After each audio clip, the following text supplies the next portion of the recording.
नमस्कार दोस्तों, मेरा नाम है ब्रिजेश यादव। फिर हाजिर हूँ क्राइम स्टोरी श्रृंखला के एक नए एपिसोड में। आज एक ऐसी लड़की की बात करेंगे जो उत्तर प्रदेश की गोरखपुर से निकली और मुंबई आकर पायलट बन गई। मुंबई के अंधेरी में वो रहती थी।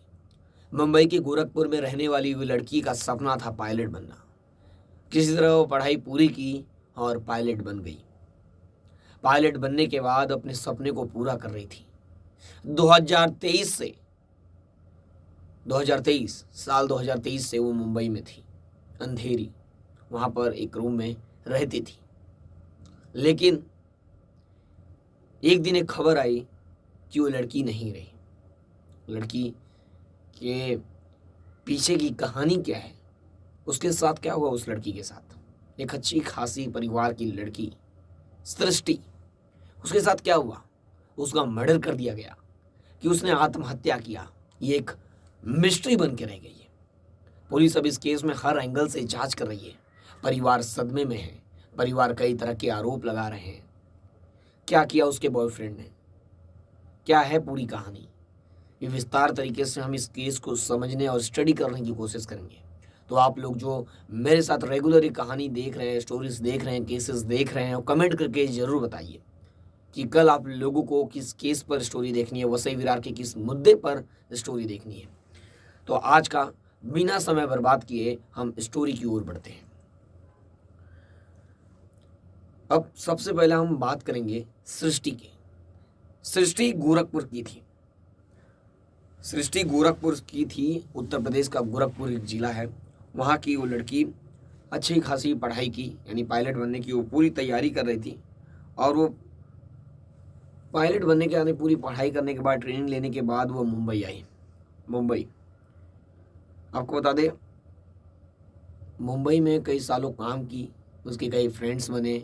अगर आप कहीं पे भी काम करते हैं तो आपके साथ कई लोग काम करने वाले होते हैं। उनसे आप लोगों की जान पहचान अच्छी हो जाती है, कभी कभी बॉन्डिंग भी अच्छी हो जाती है।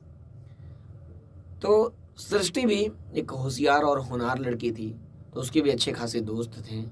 और जब वो पायलट बनी तो कई पायलट भी उसके दोस्त बने, जो लड़कियां थीं, जो भी अदर लड़कियां पायलट थीं, उनके साथ भी उनकी अच्छी दोस्ती हो गई। धीरे धीरे सब कुछ सामान्य चल रहा था। गोरखपुर के आजाद चौक की शिवपुरी कॉलोनी की रहने वाली सृष्टि एयर इंडिया में पायलट थी। सृष्टि को मुख्यमंत्री ने सम्मानित भी किया था।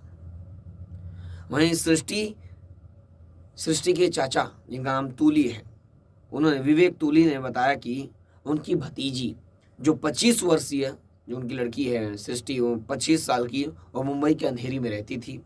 रविवार की रात बेटी का दिल्ली से कॉल आया तो उसने बताया कि सृष्टि नहीं रही। जब ये खबर सुने सभी लोग, तो परिवार वाले सदमे में चले गए। सृष्टि के नंबर पर कॉल करने पर उर्वी नाम की लड़की ने कॉल को रिसीव किया। एक उर्वी नाम की लड़की कोई थी। जब सृष्टि बात नहीं की या उसका कांटेक्ट नहीं हो पा रहा था, जब उसके फ़ोन नंबर पर कॉल किया गया तो एक उर्वी नाम की लड़की ने फ़ोन उठाया। अब क्या कुछ हुआ, आइए उसके बारे में जानते हैं। रविवार की रात ड्यूटी, यानी जो पायलट थी लड़की सृष्टि, ड्यूटी करने के बाद 12:30 बजे सृष्टि अपने फ्लैट पर पहुंची, अंधेरी, जहां वो रहती थी। इसके बाद उसने जो उसका आदित्य पंडित जो साथी था 27 वर्षीय, उसके साथ खाना खाया। घर पहुंचने के बाद उसने गोरखपुर अपनी माँ से बात की। यानी जो सृष्टि थी वो अपनी माँ से अपने गांव गोरखपुर फ़ोन पर बात की। फिर सृष्टि के जो बाबा थे, ये भी आपको बताते चले, जो सृष्टि ने पहले तो आपको बता दें, सृष्टि ने जून 2023 में एयर इंडिया में ज्वाइन की थी मुंबई में। सृष्टि के बाबा मेजर नरेंद्र कुमार भारतीय सेना में थे। वे साल 1971 में भारत पाकिस्तान युद्ध में शहीद हो गए थे। सृष्टि के बाबा को 2 बार मेडल से सम्मानित भी किया गया था।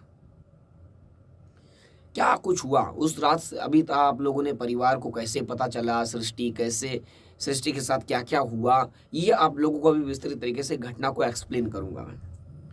पुलिस के मुताबिक आदित्य ने बताया कि वह सृष्टि के फ्लैट से दिल्ली अपने घर जाने के लिए, यानी रात में जो उनका साथी था आदित्य, वो खाना खाया साथ में सृष्टि के था, और वो फिर रात को 1:29 पर वो निकल गया।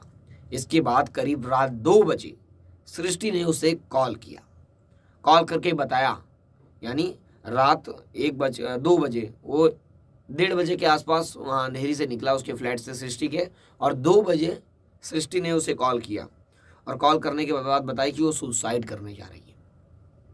सृष्टि उसे फ़ोन करके बताई कि वो सुसाइड करने जा रही है। तब तक वो मुंबई से 35 किलोमीटर दूर जा चुका था। जो लड़का था, जो साथी था उसका, आदित्य, तब तक वो मुंबई से 35 किलोमीटर दूर जा चुका था। इसके बाद वो वापस आया और अपनी एक गर्लफ्रेंड को बुलाकर, और ये वापस कब आया? सुबह 5 बजे। अपनी एक गर्लफ्रेंड को बुलाकर सुबह 5 बजे दूसरी चाबी बनवाकर ताला को खोला, जो सृष्टि का घर था उसे खोला। अंदर देखा तो सृष्टि चार्जिंग केबल से लटकी हुई थी। जो चार्जिंग का केबल हम यूज़ करते हैं उससे वो लटकी हुई थी, ये कहना है। उसे नीचे उतारा और अस्पताल ले गया। वो आदित्य लड़का अस्पताल ले गया, जहां डॉक्टरों ने उसे मृत घोषित कर दिया। अब इस केस पर ये जो कहानी पुलिस के सामने आई है और जो ये बता रहा है, फिर सृष्टि के चाचा विवेक तोली ने आरोप लगाया। उन्होंने कहा कि जब सृष्टि ने सुसाइड करने की बात कही थी तो आदित्य ने पुलिस को खबर क्यों नहीं दी? रात 2 बजे सृष्टि ने कहा कि मैं वो सुसाइड करने जा रही है, तब उसने पुलिस को इन्फॉर्म क्यों नहीं किया? 2 बजे वो लड़की बोल रही है कि वो सुसाइड करने जा रही है, तो वो तुरंत तत्परता क्यों नहीं दिखाया? वो आगे बढ़ के बेखौफ होकर आगे क्यों गया? क्या कोई साजिश था? देखते हैं आगे क्या होता है। फिर इसके बाद क्राइम सीन के साथ छेड़छाड़ की गई है, ये सृष्टि के चाचा विवेक तुली ने आरोप लगाया। फिर चार्जिंग केबल गैराज में मिला है। जो चार्जिंग केबल से लटकी हुई थी वो गैराज में मिला। सृष्टि के फ्लैट की 3 चाबियां थी। 2 चाबियां उसके पास थी और 1 चाबी जो उसके साथ रूममेट थी उसके पास थी, जो उस समय ड्यूटी पर थी। सृष्टि की दूसरी चाबी पुलिस को अभी तक नहीं मिली है, वो किसके पास है? ये भी एक बड़ा सवाल है। आदित्य पंडित और उसकी गर्लफ्रेंड या कोई तीसरा शख्स वहां था, ये नहीं बता सकते, ये कहना है। सोचिए केस कितना कॉम्प्लिकेटेड हो गया है। सृष्टि के चाचा ने कहा कि डाटा केबल से कोई कैसे पंखे से लटक सकता है? ये लाजमी सवाल है।